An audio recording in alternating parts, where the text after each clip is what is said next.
Do you think it becomes really helpful to have someone that you truly admire that can really be the spirit of the person you want to embody? Sam's way of being is really interesting, but his old school connection to door knocking, this old school way of doing business and customer service and sales, I think Sam is one of the legends in America that is really carving the path for so many young people. I used to always have this cop-out mentality. I'm not born this way. None of these people are born that way. It's the same battles that you have, that I have, that this person has. The authentic Eric doesn't even do the event. I have to go be that avatar. Guys, I've knocked doors since I was 11. I was at this big company called Vivint. I was top 10 every year. How am I doing so good this year? What I would do is every morning I would watch an episode of Suits and I would embody Harvey Specter, his swagger, his like smoothness. Never met the dude. I'm over here just like this door knocking 24-year-old cat, just being like, what would Harvey do today? Like Leonardo DiCaprio on Catch Me If You Can. He's so good at like chameleonizing himself to be who he needs to be. And I do believe you can go through seasons with people. What characteristics can I pull from? And the one that I want to say that you should never fail out of a season is Jesus Christ. The more and more you can just study like the idols and say, where's the Christ in me? Where's the Ed Milet in me? That's how you develop. Does that make sense? There's a collectiveness amongst us all, but we're all trying to move to a pinnacle example, and Christ is the best example. That's so good, bro. All right, let's start this podcast. Okay, moving. You ready, brother? Hey, what's this watch doing here? Oh, I wanted to compare it with your watch. It's this plastic, brother. It's not plastic. Dude, you know what light this is? Is that light? Show him. He wants a Rolex. And so he's dead. My producer, Colton here. Colton, have you met Sam, by the way? Yeah. We'll just start the show here with this watch. Come here. I got to introduce you. Maybe you've met Colton. I think this is one of the most talented young bucks in America, honestly. As good as he What's is. up, man? Very successful kid, but he really wants to look the part. And you know what I mean? And I've said, don't invest in things that make you look rich. Invest back in your business. And so he buys this fake watch, and he literally is in Seattle one time. Someone says, Morocco.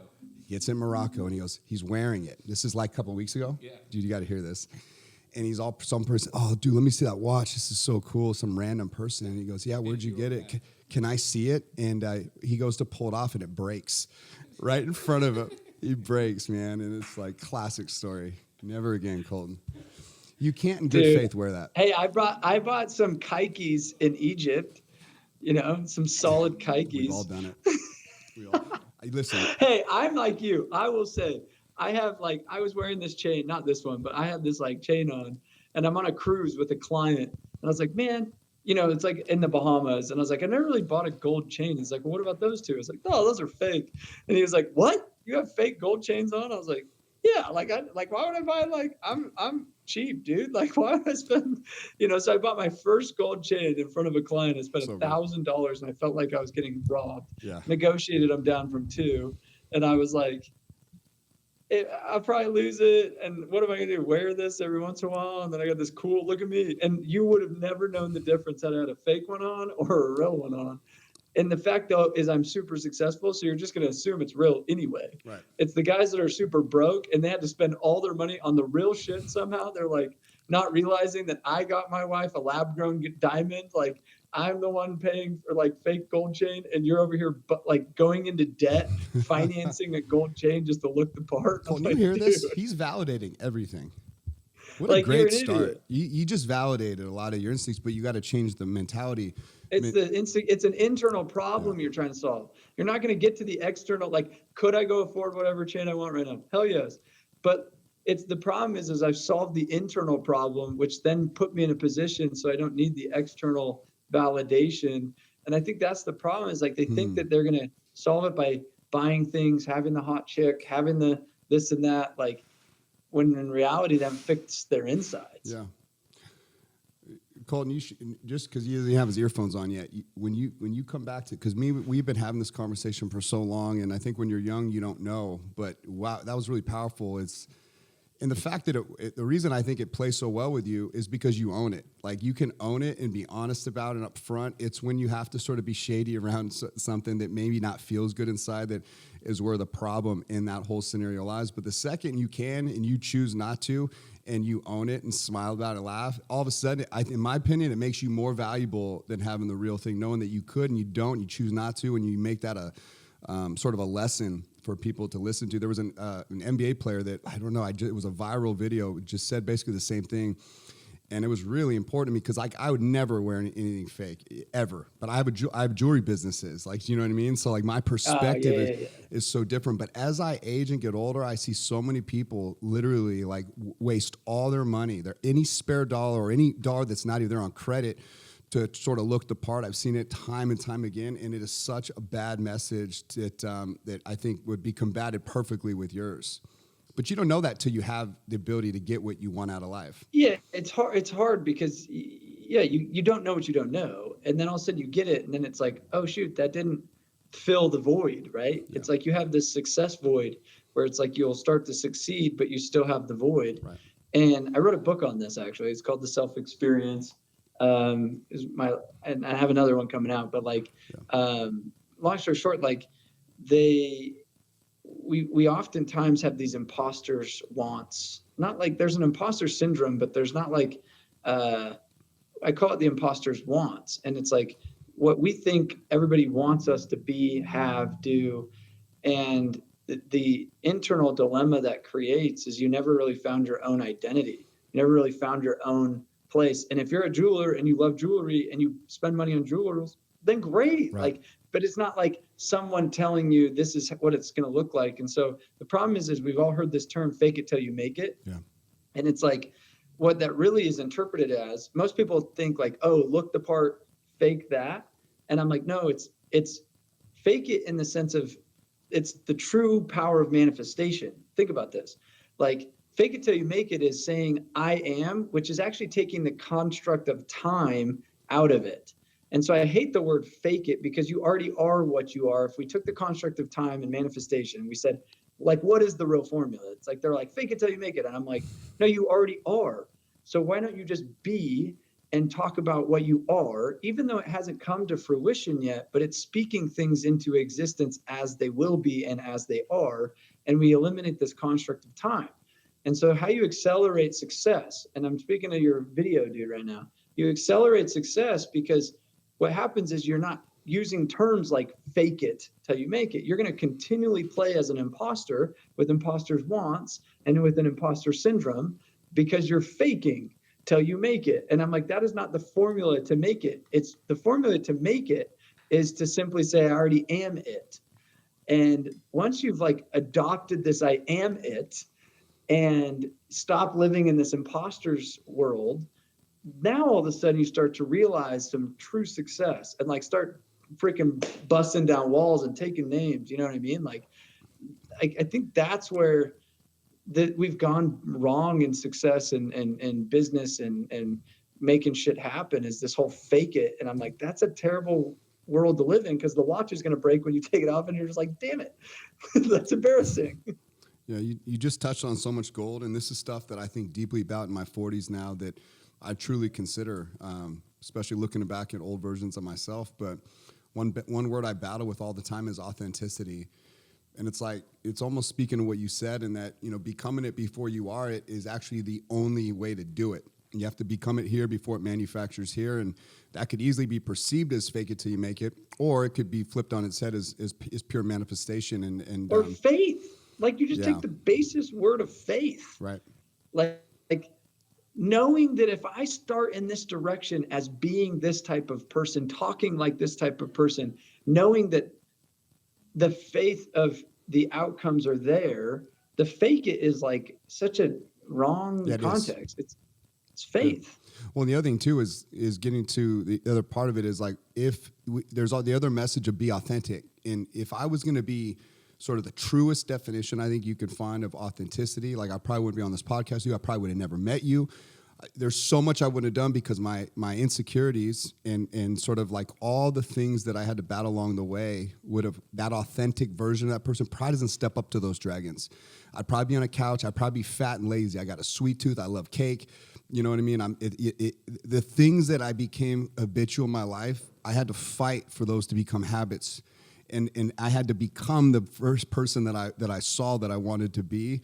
And I had to actually show up that way. I give an example all the time where even in my own parties, to this day, I remember sitting so many times in my truck by myself at my own events. like having to breathe and talk myself into being the man I need to be to go up in there, because I'm so not an organic sort of authentic person that likes to be in large crowds. It gives me anxiety. And so but nobody would know that about me. So the authentic Eric doesn't even do the event. If he creates one, he won't even show up. I have to go be that avatar. Like I look at it as like I mold the clay of who I want to be. And I was going to ask you this, do you think it becomes really helpful to have someone that you truly admire that can really be the spirit of the person you want to embody, that sort of it gives you a framework to maybe mimic? For me recently, it was Tim Tebow. I said, oh man, that's a way of being I admire. I was with him. I spent a whole week with him. And again, every level I keep meeting people that I admire. You're one of those people. You're like carefree spirit. So it's not like I'm going to be you, but I embody that when I get around people and I absorb it through osmosis, and I sort of take pieces of people along the way. What are your thoughts on that as far as like having somebody that you're always looking up to? I love that. Okay, I'm gonna tell you a story. This is good. And so for those that don't know me, my name's Sam Taggart. I'm I haven't done it yet.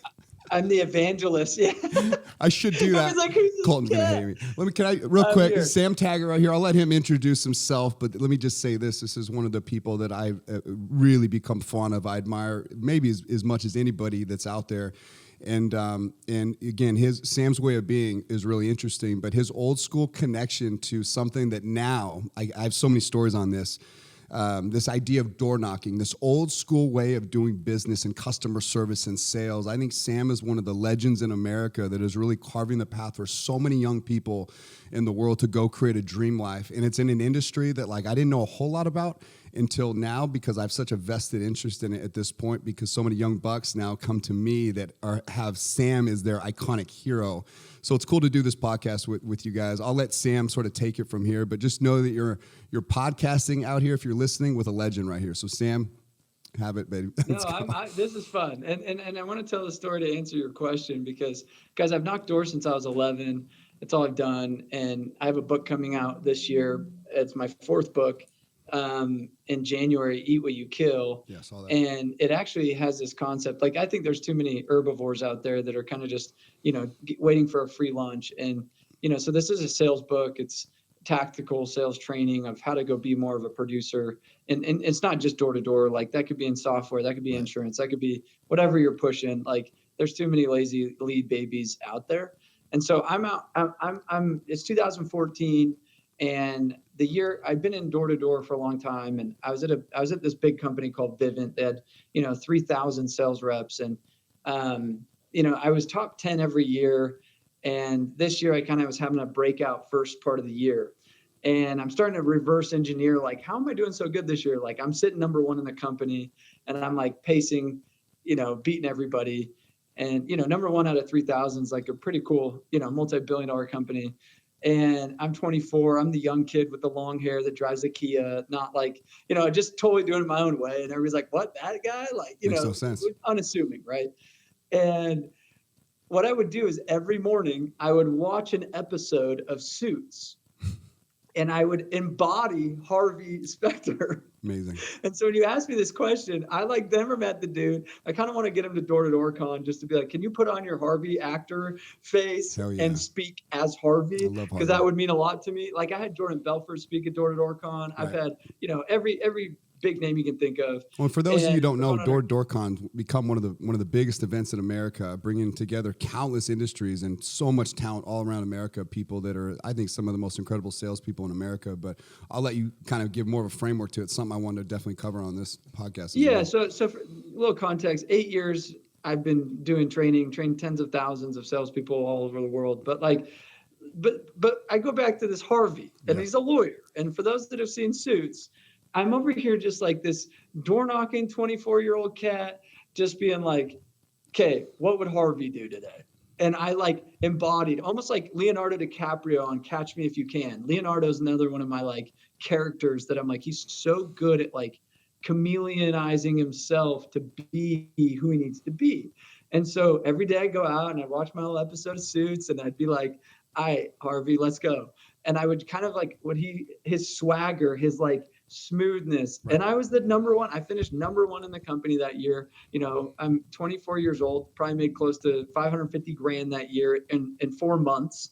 And like, so the context is like, when you say this, like I did this unknowingly, but then as I've developed in my career, that was 10 years ago, I've learned what you just said. I resonate with these people, don't resonate with these people. If I can take the characteristics of, like take like an Andy Elliott friend of ours, and he's got like this kind of, I'm a warrior fitness guy. And then you have guys like a friend of mine, like Tim Story or Erwin McManus, that are more pastor, preacher, like loving. Tim Tebow, preachery kind of vibes. That's like charitable. Purpose. He's not trying to be like, breathe down your throat, get a six pack. No. But he has a six pack that he was ripped as he was an NFL player, Sure. right? Like, so you kind of say, am I faith-based? Am I bringing in charity? Am I bringing in fitness? Am I bringing it, and you're like, oh man, I'm on this track. And I do believe you can go through kind of seasons with people, right? Like I remember I was on a season of Ed Milet, and then it's like, okay, that phased, right? And then I'm on a season of this. It's not like I don't like them anymore. It's kind of like, what characteristics can I pull from? And the one that I want to say that you should never fail out of a season is Jesus Christ. Like when you think of like the G, you got like Jesus. So there are some people that you're going to have seasons with, but I'm like, the more and more you can just study like the idols and say, where's the Christ in me? Where's the Ed Milet in me? Where's the Andy Elliott in me? Where's this guy in me? That's how you develop. Does that make sense? There's a collectiveness amongst us all, but we're all trying to move to a pinnacle example, and Christ is the best example. Yeah, so good, bro. I think about what you're saying too, and just my journey and then other people's journeys. And I think you got to a deeper place lightly there, but they were all trying to get to sort of our deathbed correctly, the best that we can. We want to end up that place that we know we're all going, but we want to end up there right. And I think that the pathway there has been played out by so many amazing people in this world that are doing the courageous things that you're not, all the scary things that are not authentic to me. If I'm going to try to get to one of these rare places of real purpose in life, it's like so often you think that purpose is going to be easy, or purpose is going to be something that is just natural to you. And I'm going to be the first one to say, like, I had to really fight to be the person that could really go after his purpose. And I just keep finding that with people that I admire. This is something that I think you'll probably be able to speak to as well. But when you get near someone that you really admire and there's doing life in a way that you want to do it, one thing that I keep finding as I build these relationships, as I keep pushing them to what's possible, is I used to always have this cop-out mentality, and it not so much a victim, but maybe a little bit hint of it in there, and that's like, oh, he must be born that way. I'm not born this way. And I find that none of these people are born that way. The more you get into the weeds of the story, like it's the same battles that you have, that I have, that this person has, and what that does is it levels the playing field for me, and it makes it so much more approachable when I know that the people that are doing what I want to do, they weren't naturally born this way, the way so often we think they are. You know what I mean? This is for the dad who dreams of being a hero. The one who wants to chase his kids without running out of breath. Who wants to stand tall at his daughter's wedding. This is for the mom who dreams of being the example. Who wants her kids to see strength, courage, and pride in their mother. Not just in what she says, but in how she lives. Listen, your health, it's the foundation of everything you want in life. Your dreams, your family, your purpose, your mission. Without it, everything else just fades away. I know you feel tired. Life's exhausting. But what if the very thing you're avoiding because you're tired is the one thing that would bring you the energy that you crave? The gym is not a drain. It's a source, a resource. It's the one place that gives you back more than it takes. Here at Peak Health and Wellness Center, this isn't just a gym. This is a sanctuary. It's where dreams are rediscovered, purpose is born, bodies are not just rebuilt here, but so is your mind, and this is where lives transform. This isn't about perfection. It's about progress. It's about showing up for yourself. It's about family. It's about your dreams. This is the year of different. This is the year of yes. This is the year of saying yes to you, yes to courage, yes to health. Yes to the life that you were meant to live. Join us at Peak Health and Wellness. Make 2025 the best year of your life. Start today. The life you always wanted is just one step away. I posted yesterday a post. I did a remix. You guys can go watch it at the Sam Taggart. I don't know when this comes out, but it's Howard Schultz getting interviewed at a judge like judicial hearing. And Howard Schultz was he was the former CEO of Starbucks, like built Starbucks, Right. and, you know, multi-billionaire, right? And they're sitting there bitching at him because they're like, your employees are suffering and your employees are complaining about this. And you did this. And he's like, I don't think you realized I was born in the streets. Like, I was born in the ghetto. I was one of you guys sitting here bitching for handouts, just like everyone else living on food stamps. And he got his start in door-to-door sales. So I have some mad respect for Howard Schultz. Yeah. Because he started knocking and built his way up and learned sales, learned hustle, and did truly the American dream. And what I was like, you can't complain about Howard Schultz. Nobody gave him, you know, some red carpet hedge fund, you know, like I was born and my dad died and I took on $1 billion. Like, it was, I built myself into this, and I am no different than you are different. I just was willing to go knock. I was willing to go hunt. I was willing to go take risks. I was willing to surround myself with the right people and leave and not make the stupid cop-out excuse mentality like you did, saying they're all built different. Exactly. Because you look at him today, who has many billions of dollars, and you say you want what he has, but you don't want what he had to do to get it. Right. So good. I think that'll always be the story. Nine out of 10 times, it's so easy to point a finger at some advantage that you make up in your mind that you have no clue to be true or not. And that may be one of the biggest problems I see in society, is that people are so rushed to like have an opinion about someone that has done something really rare and amazing. You know, I can't tell you how many times you see sort of like the masses sort of like jump on a thought that is actually correct, but I mean, I'll give you an example. There was a random post that my team made of me. I didn't even make it, and I'd never seen so much hate comments come out towards me in my entire life. They're just never ending. I mean, it got millions and millions of views, so it went viral. But 99% of them are people that with the most like horrific messages. People are calling me a syphicant. I don't even know what the hell that means. But you see these powerful like words trying to get under my skin.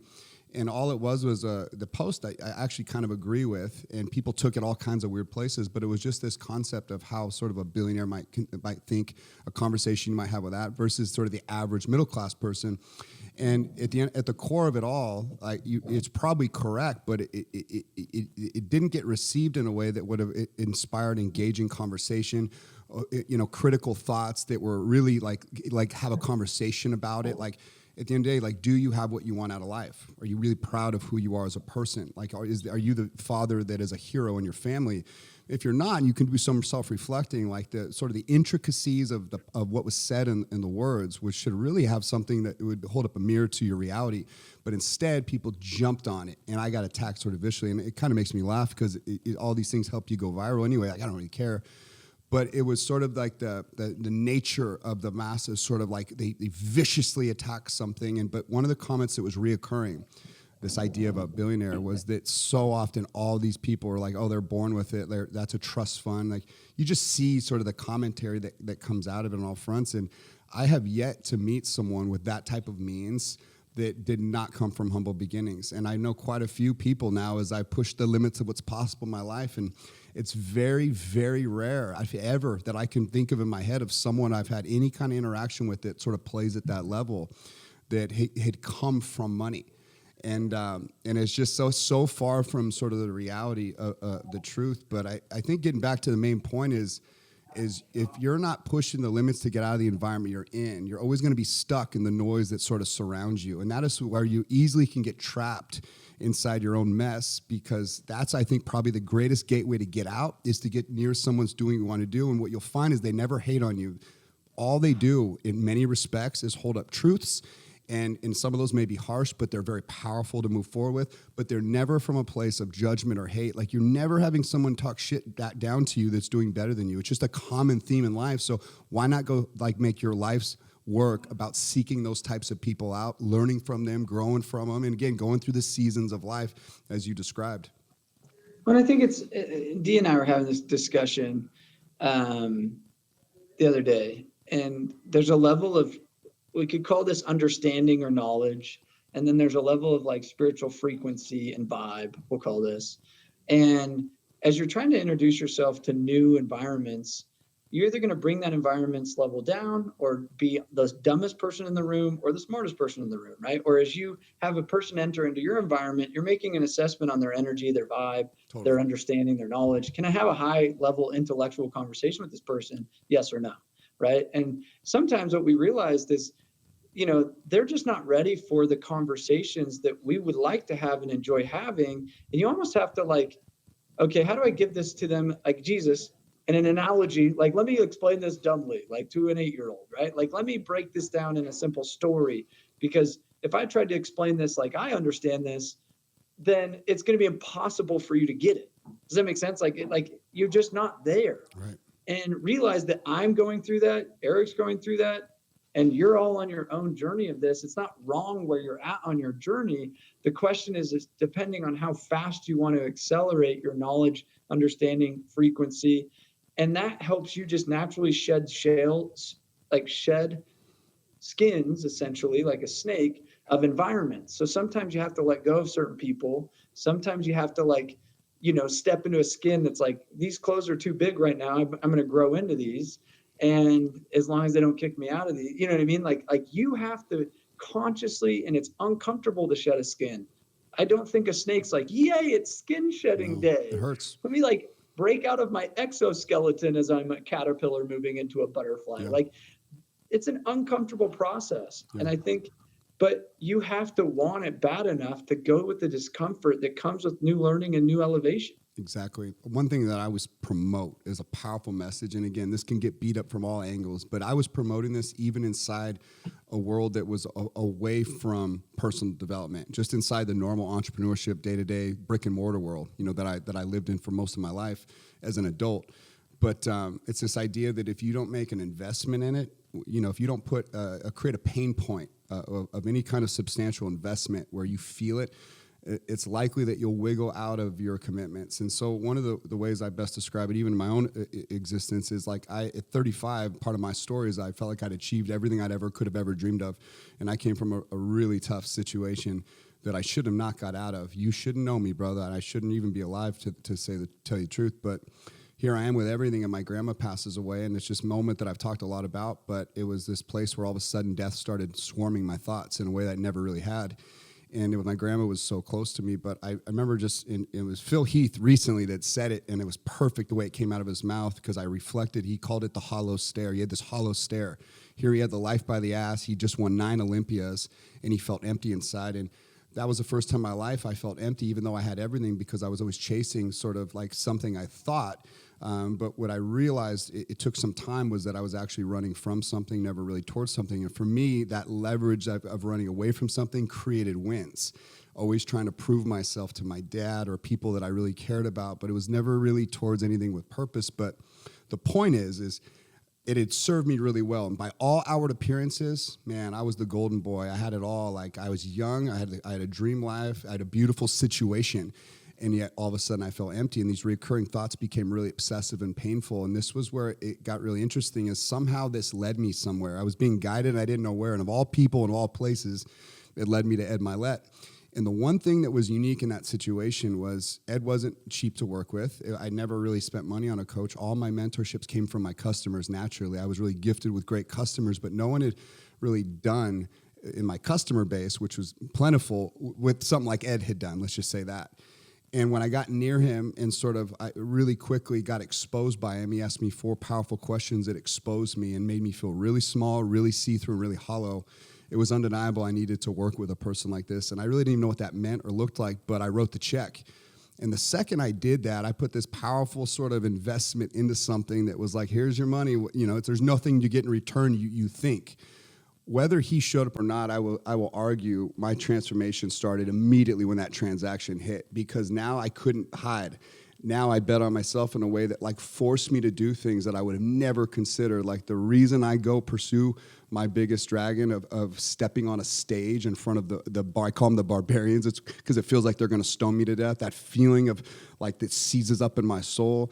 that all sort of stemmed from that single investment. And that's what sort of slowly revealed my own purpose. But without that investment, I wouldn't have done it. I could have talked it up. It just wouldn't happen. And so you start looking at the true nature of people that make the right investments. And I think it's the transaction, as my friend Dan Martell loves to say. I got this from him, and he's right because I experienced it. The transformation starts in the transaction. But so many people will buy the Gucci belt, but they won't make the investment in themselves, and they find they're always stuck trying to do it the wrong way. No, and it's funny. We sell coaching. We've sold it for 8 years. And there's coaches out there that have no substance and no backing. Like, we have 50 employees. We don't just sell like a dream. Like, we have tactical like systems that we implement, our own tech, our own services that go behind the scenes to like, because I realized this a long time ago. It was about 1.5 years in, and I'm having a conversation with this guy, Danny, and he's looking at me and he's like, I can't spend, I was asking him for like 50 grand. And I go, it's not about the 50 grand. It's the same thing that the book writer, like when I wrote this book, he goes, why are you writing the book? And I was like, honestly, it's not about publishing a book. It's about the investment. It's the man I'm becoming by making this investment. It's like, by you making the commitment to yourself, it's telling yourself that now the clock starts ticking. How do I get a return on this? Yeah. And our subconscious is going to say, hey, if I pay 50 grand, what's a good return? Is it 10% or is it 500%? Like you subconsciously are going to say, I want to make sure I don't lose my money. But like you said, you get squirrely or squirmy because if there's nothing on the line, then it's so easy to walk away. And if something's on the line, like I remember I had the Iron Cowboy come to speak at Door to Door Con one year. He did 50 Ironman in 50 days in 50 states. And I'm backstage with him, and he'd spoke before. He's a Utah local friend of mine. And he comes up and I told him, I was like, I'm going to do a triathlon. He's like, that's cute. This summer, I'm going to do 100 Ironman in 100 days. I was like, oh, okay. And he calls me up on stage at the end of his speech. He's like, Sam, I bet you $5,000 you don't do one of the Ironman with me. And I'm like, fetch, $5,000. He's like, yeah, $5,000. I was like, all right, bet. Had I not put the $5,000 on the line, if it were 500, I would have been like, yeah, it's not worth it. If it were, maybe it needed to be, maybe 5,000 to me was like too little. Maybe it had to be 50,000. Yeah. Does that make sense? Like there's a number 100%. At that point where he says 50,000. Once you do the Ironman, I'll give you your 50,000 back. If you don't do it, I keep it. Game on. Yeah. Like I'm traveling 75% of the month. I'm all over the world. Like I'm speaking, like, so I remember doing, 7-mile runs in Mexico and swimming in Florida and, renting a bike in Dubai and doing a 20-mile Dubai, like, I had to figure out how do I find a bike to hit my training in Dubai? Yep. Because I'm like, I got money on the line and more so my ego on the line because I said it. And here's the second piece of invested. I had 1,000 people in the audience that just saw me high five, say, yes, I'm in. That's pressure to perform. Does that make sense? You just said it so perfect. The story embodied the concept better than anything I've ever heard as far as like the way you just sort of gently describe it. You see how good he is, you guys in the audience, and how he can sort of pair up a thought with like a great story. That's why Sam is so incredible what he does, but he's right. It's the money of the investment that kept him grounded. I remember Ed telling me one time, he says, depending on the client, you can't really charge a flat rate if you're going to do it the right way. You have to really assess the true nature of someone's pain point and just make sure you touch it. It's not even really about the money. For 5K, if that's the pain point that is actually truly going to move, that's the one you need to find. If it's $500,000, it could be $1 million for the right person. If it's under $1 million, they don't show up. That's a person that has a lot of high net worth. But if you're going to get that transformation that person needs, like you got to create that pain point because that investment will keep his feet to the fire. I mean, so much gold and value in that topic. But the one thing I always say is something you really tapped into is the second you make an investment, like you called it subconsciously. Like I consciously knew if I was going to have this money, I had to have a clear expectation of what my returns to me. And I didn't see the life that I was about to create. I had no idea this was going to end. So I made it really simple. And it wasn't about money. I didn't need that kind of ROI. I was willing to give it away and get nothing in return except one thing that didn't have to necessarily do with finances. Although now I'd say it was one of the greatest money-making decisions or investments I ever made. But I needed it next year. In 1 year, I wanted to completely look different, like for 1,000% different, a complete transformation of who I was.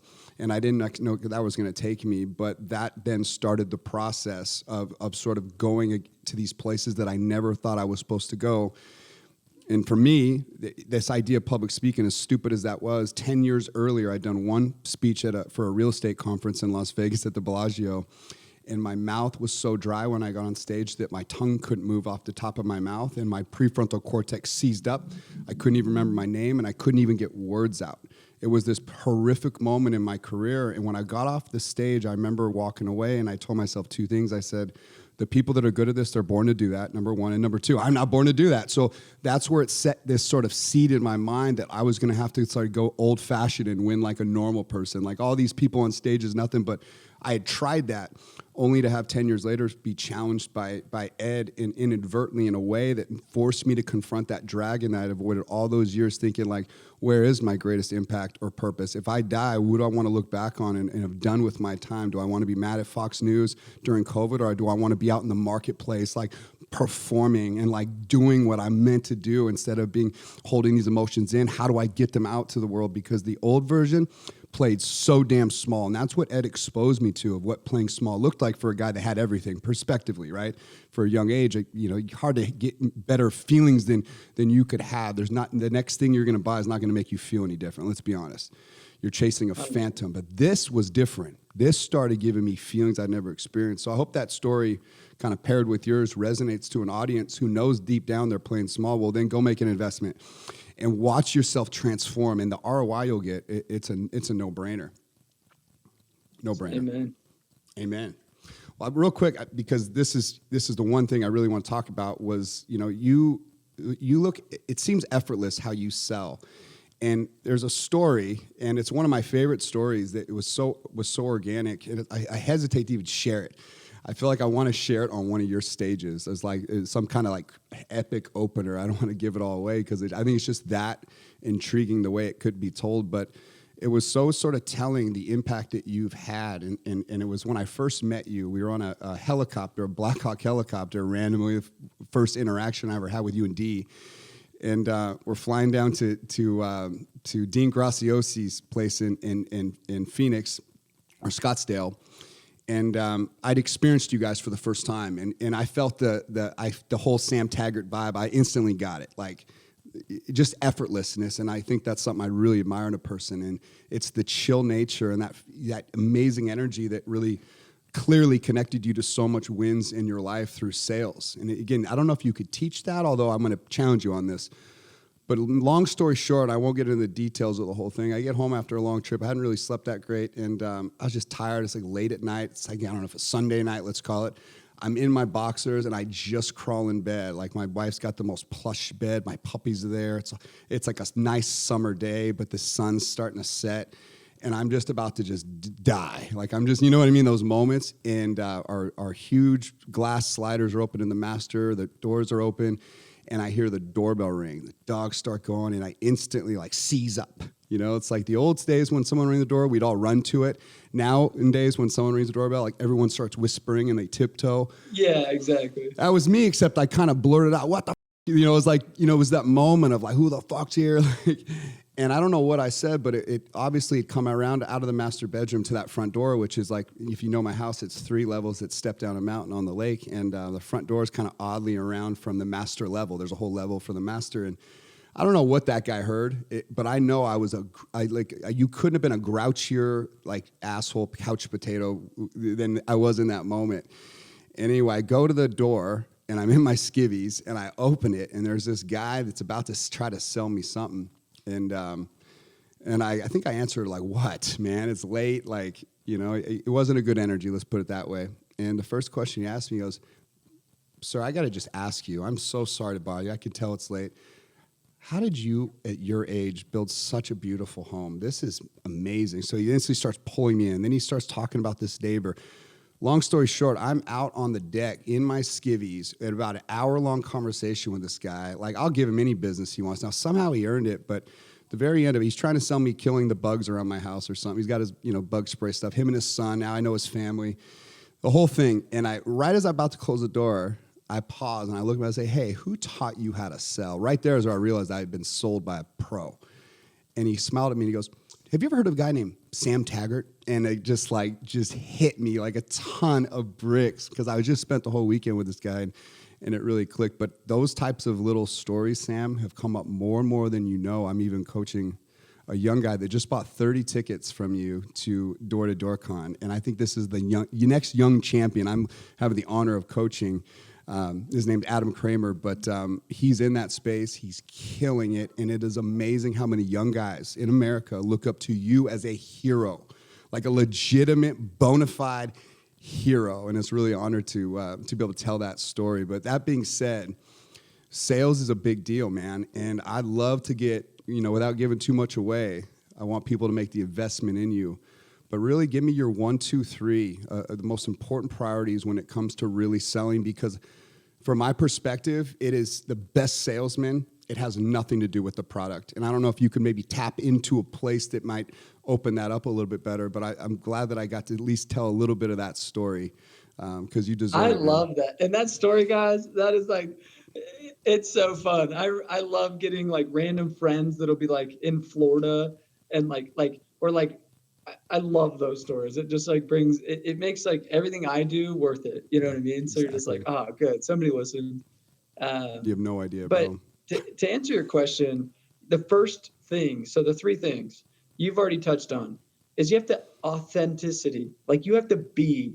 And I think when somebody's I'm going to sell like him, I tried that. I remember there was a dude that was really dry. This is how he sold, blunt. I am so eccentric when I sell. I am so funny. I'm playing jokes on people hey, you dropped your pocket. I got you. You know what I mean? I like to play and riff, kind of free spirit, where I tried to be him and it was just not authentic. That just wasn't me. And he was performing and I was performing. I can't be an introverted seller. I'm an extrovert. Sure. But an introvert could be an introverted seller and that's their superpower. I can't do it. But their superpower is that. And it creates trust. I create distrust because sales guy, he has a smooth tongue, right? So every person, authenticity, number 1. Then you said, is it the product? I'm no. People buy you first and foremost, whatever you're selling. You could be selling lip sense. I remember I was going to a Pinners conference. I helped my wife have a baby romper we manufactured out of China, and it had this zipper at the crotch. And we go to this big conference with thousands of trade shows, and the 2 booths sitting next to me, I'm slinging baby rompers at this booth. And the booze all around it, we're selling thousands of dollars worth of shit, selling them in bulk. And the ladies in all the booths next to us were what the hell? How do you do this? And and me and my buddy were just door-to-door guys. And we're us. And we knew how to sell the baby romper. And it's the same framework. And I remember I took 100 top sales professionals, different industries. We held a sales summit in Arizona this last spring. And we took them and we went and sold no soliciting signs door to door. And the guy that was one of the speakers that sold roofs out of Minnesota was a legend. We did a competition and we said who could sell it the most and who could sell it for the most. Hilarious. Right? Who could sell the most signs door to door. Guys, I'm talking the no soliciting and there's a salesman at your door selling it. Tell me that's not hilarious. It's so genius. Fun. So we go out and I was I wanted to prove your concept. And it was the best sales reps sold the best. This guy that did 17 million in roofing, super successful. And he sold the no soliciting sign for $120 in his underwear. And he said, he knocked the door in his underwear. Wow. Fat, big old dude, $120 collected. And he installed it, not on his front porch, on the dude's golf cart.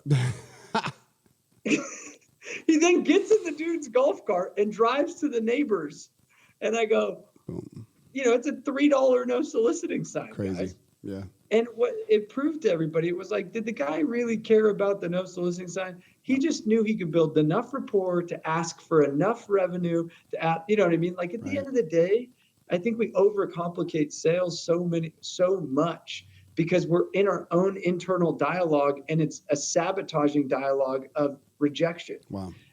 Instead of a confidence dialogue of, I will get these sales. And in my book coming out, if you guys want to pre-order Eat What You Kill, I go through the carnivore mindset as much as I go through the tactical stuff, because I think sales, Brian Tracy said it best, is 80% is mental and 20% is the actual technique that you use in the word tracks.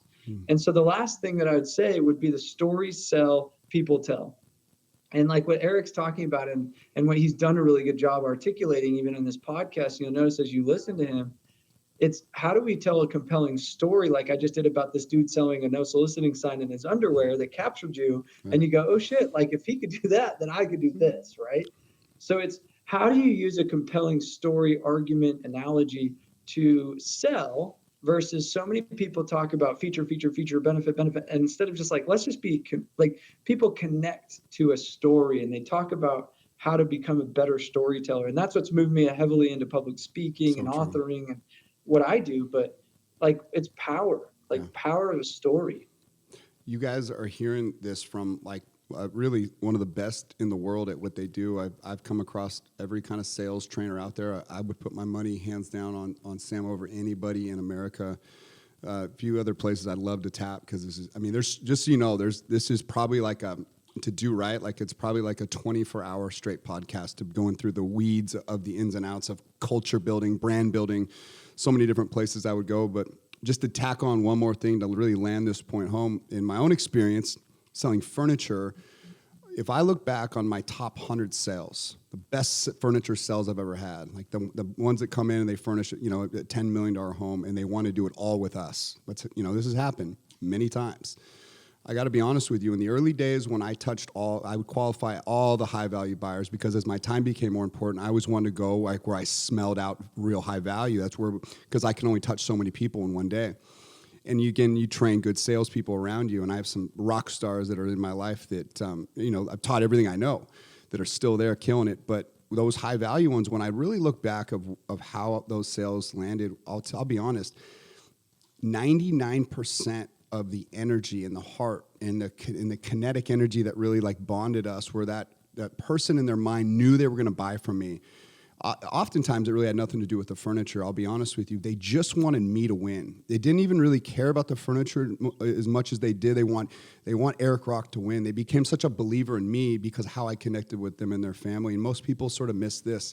They're so transactional that like I made it a rule that I don't really care about the transaction. Even though we were great at following up, the things we would follow up back with were always embedded into our staff that it made it really personal. How's your mother doing? You know, like I would take notes for years. I had a little book it would always fit in the back pocket like a wallet, and it just took details that were their triggers for my mind because I can't remember everything, but I would see something. Maybe I'd seen a customer in a year, and it would track. I'd rip through my book like clockwork. I could always find it, and I would, and it'd be something about orange shoes that sparked the memory of the fullness of the conversation, but that person was important for me enough if I couldn't remember every detail organically, I just want to make sure that I had a place to go reference. And that thing, I cannot tell you what kind of gold existed in this type of thinking, but it really had nothing ever to do with furniture, ever. The second the sale was done, we hadn't even talked about furniture. Then I passed it over to the expert, to a designer or to someone. But when they were in my world, like that was my one goal, was to develop real relationships. And like I said earlier, Sam, my greatest mentors over a 15-year period all came from my customer base because they all taught me different things about the industries they were in, the business they're in. That's where I learned real estate. All the deals came through me through my great connector in the world, which happened to be furniture. And so I can't really validate more of what you're saying than my own experience through that process. But I call door-to-door sales or even your experience like the greatest humanities lesson possible. And I also think there's something that you need to read between the lines between me, Eric, and that person he's been referencing, which is Ed Milet, his mentor. So when I got to interview Ed Milet on my podcast, which guys, I get to interview Eric now. So go check out his episode and learn more about Eric on D2D podcast. Cause sometimes it's like, you never get to hear the interviewee be the you know what I mean? Cause you're listening to him be the interviewer all the time. So we'll hopefully drop some fire from Eric here in a minute. But like, so I'm interviewing Ed and he's like, Sam, I love what you do, door-to-door sales. He's like, what people didn't see is me 10 years door knocking. What people didn't just hear is he's just said 15 years of his sales career. What people didn't hear is my 15 years of my sales career. Like, so many people don't, that like they listen to Eric and they listen to me or they listen to Ed Milet, and what they didn't see was they got a humanities lesson and their face kicked in for 15 years before they said, I'm going to go start podcasts and buy Lambos and do the cool shit. And before, like, nobody even knew who the hell they were on a social media platform. No. I had made millions of dollars well before I ever posted on Instagram. Does this make sense? 100%. And like, I think this is where so many people in today's world is they fail to put in those 15 years on a floor of furniture, behind a jewelry counter, does that make sense? Like, he built these high net worths and he's being mentored by clients. Cause I would agree. Like, I had to go in and customers would teach me shit. I'd be like, I remember like picking brains, like that kid knocking pest control on your door going, how'd you buy a house like this? How'd you get here? And that was my, like, every customer interaction is just one quick nugget that I get to embed. I just happen to knock hundreds of doors every day. So it's like I'm compounding those over 15 years of compounding. And everybody wants a microwave mentality of zap it, got it, now I'm successful. Yeah. Oh, we man. can't skip that piece of our life. You can't skip it. Yeah. Sam, one other thing that I really want to just land with, because I know we got to cut it here, but you have really done such a phenomenal job with building culture. And again, it's unique to you, which is something that I just love, that it has a different frequency. And it's one of those ones that it's like effortless to be around.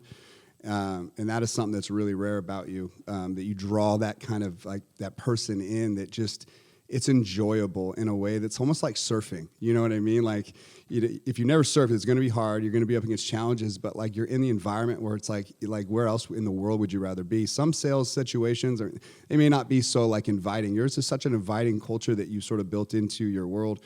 It's something I'm really working hard with a young guy that's already doing a phenomenal job. That guy Adam I referenced, but it's the one thing that I think he picked up from you, maybe more than anything else, was the importance of building culture around you. How important is that, and what are some tactical tips that might sort of lead someone that's considering how to bring their game up to the next level as it pertains to this topic?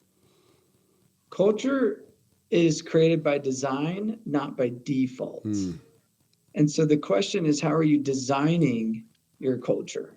And so many people are like, well, we're a family kind of culture, and we have, it's not a makeup of cereal Wednesdays and bring your dog to work Fridays. It's not a makeup of how cool it's culture is getting everybody on the common mission, fighting for the same thing out of their own free will and choice. And it's the shared values, it's the shared beliefs, it's shared, meaning, it's shared purpose. And so you think of like the word culture, and usually the outward expression is a mirror of your inward ability to embody the culture that you want out of your people. And so they're going to mirror you. And so a lot of times when you complain about my reps all suck and they're not doing what they want, you kind of almost got to check inward and be like, okay, what am I designing to force the game to be that? Sure. And so like I just got off a coaching call with the client. They run a big detached reset company. Anyway, and they launched this program I taught them a month ago. And they launched it. And I said, what's the name of the program though? Oh, it doesn't have a name yet. I was like, well, give it a name. It's not going to have any meaning unless you give it a name. So I was like, what if we called it Scum? And they're like, Scum? And I was like, well, it kind of sounds like the card game Scum. And they're like, well, we've never played that. So I explained the game of Scum. You have a president, vice president, then like vice scum and scum, right? And whoever is scum has to give the president the best two cards, and the president gives the worst two cards to scum, and you rotate for position. Whoever wins the round gets to be the president, right? And I was like, they were kind of playing a game like that in their sales culture of like, whoever finished best of the month gets the best leads. They get the most lead days, and then second place gets 2 days on best leads, and so forth. And I was like, it sounds like the game Scum. Why don't you give it a name and call it Scum? And then we started sending out middle fingers. We're like, what if we sent out middle fingers to the scum each month and say, sorry, you're scum? And they started ideating with me. And I said, see the difference of you just changing pay structure versus giving it meaning? And now we're designing it to actually have some purpose, because that now is what's going to create the culture that you want. And now it's a game of scum, not because they were like, man, my top guy did 2 last month and I feel guilty giving him this $1,000 bonus. But I said, it's not about the $1,000 bonus. If we can make it about being president and him not losing his presidency, then you don't even have to pay the guy the $1,000. He just doesn't not want to be the president. Yeah. because we're designing to play on the psychological game that most of us play, which is ego, which is competitiveness, which is, like you're creating a culture that will free will. Out of their free will, they will do what they're supposed to, but it comes from the design in which you architect this out. So when we blueprint this with companies to create new sales cultures, it may come up with a game scum. This morning we designed the game scum, but you know what I mean? But like, it's about the implementation of that design. And now all of a sudden you've got something beautiful. That is so good. That was a master class right there, like really phrased out in such a short period of time, but so well done. As far as sort of this buy-in that you're describing, this powerful buy-in that really elevates the room and keeps a standard that it's like, if you're not playing to that standard, you'll be exposed. That's beautiful culture. I mean, I was thinking like the Patriots or like a coach like Bill Belichick, sort of how he creates buy-in with all these sort of winners in the room. How you build culture that sort of gels, people to, play at the highest level. So often it may not always be about talent either that creates the greatest outcomes, and that's where culture sort of comes in. But it seems that if the culture is in alignment, it becomes a powerful brand and a heartbeat in and of itself that sort of drives demand for talent. People want to be on a winning team. They want to be part of a winning culture. People talk about their wins naturally. And so this heartbeat of value starts growing, and people are really going to be drawn to that. It really becomes a better setup to go out and create a powerful brand than with brand being the angle. So if you maybe start with culture, would you agree to that the centerpiece of brand is culture? And a lot of people are trying to build brand, but they lack the guts and the infrastructure of true culture. And maybe attached to that, your perspective on the power of mission. So can I challenge that, actually? I think brand is the essence that comes from identity. So I think the even deeper root, and identity has a mission. Identity is deciding who we are. And when you say brand, I think that's the outward expression of the identity. And so whether it's a logo or whether it's your swag and apparel, I have a pest control company I work with that has, their company name is Grit, and their swag, their brand, everybody is in like hipster clothes, and you go to their office, it's like freaking awesome as hell. It's not professional. You've got a skate ramp in the middle of their headquarters, and you've got like, broken cars everywhere. Like, it's just so vibes, but their brand is Grit, and everything has that outward expression. But then you take the company and you say, if they did not embody grit, and they named everything Grit, they have that swag, they have but then they had the most golden door winners, meaning the top 1% sales reps out of anybody in the industry. They've embodied based on their performance just as much as they have the brand. Because they said, when we started this company, the identity we want to make in the industry of pest control is we want to have the most top producers out of anybody.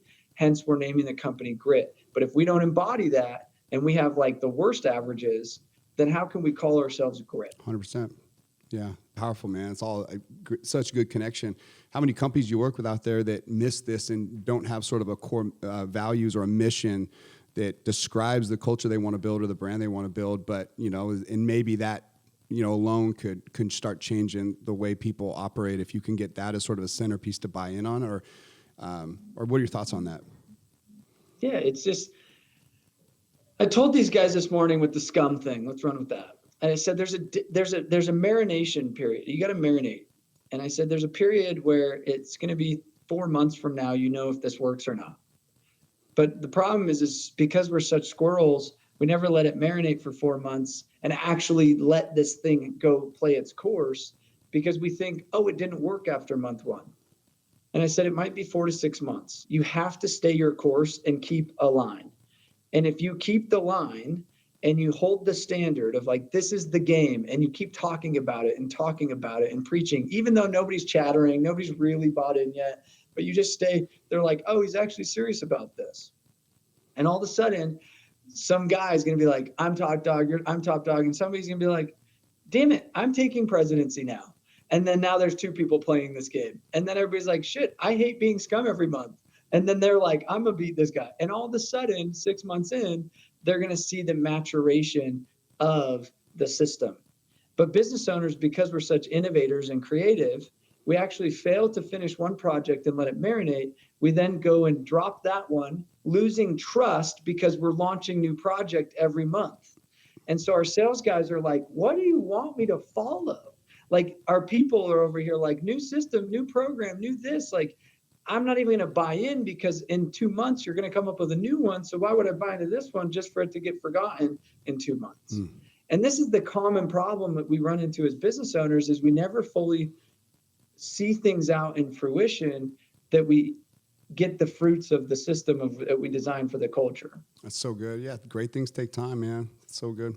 Sam, I got to tell you, man, you're one of my favorite people, brother, and I want to make sure our audience, and we'll definitely do a good job spreading all the gold that came out of this episode. But if they want to come buy one of your 3 books you've written and then get on the pre-order list for Eat What You Kill, what a great title, by the way. Wish I could have dove more into that. So good. But where can we send them if they want to go to Door Con, something I highly recommend, something I would love to go and be at myself this year for sure. Where can we send people to do all that and connect with you, maybe work with you? So the best place would be thedddexperts.com or thesamtaggart.com. That has like my books and things like that. But I would just look up DDD Experts and all of our stuff's going to pop up. But please go order the book, guys. It is so good. I can't stress it enough. I don't even make any money on the book. I have such a high level mission to go get more carnivores in this world, because there's too many people that have been adopted into a culture of herbivores, and it's how fast can I get leads? How fast can I get appointments on my calendar? And I'm like, stop being so passive when it comes to your life. Like, this is a free capitalistic country, but yet we're surrounded by so many passivists. And I'm like, why are we looking at this thing not like carnivores? And this book, I promise, will help infuse you with some tools and strategies to kind of bring that back into your sales teams, into you as an individual, and it could really make a dent. So I'm super excited about the new book. It's on any of the publishing companies, Amazon, Barnes & Noble, Target, whatever you buy books on. So, man, Eat What You Kill, Sam Taggart, man. Thanks for being on the show. This was a lot of fun. We got to do this again soon. No, I love it. Thanks, guys. Thanks for listening. Appreciate you, man. And I'll close out here. So if you guys like this episode, listen, the show does not work if you don't help us. So if you know this show could help someone, please send it to them. If you really liked anything that was said in the show, we really appreciate you guys sharing this, liking it, loving on it. It means a lot to us. We'll see you next week. Thanks so much. I'm a man.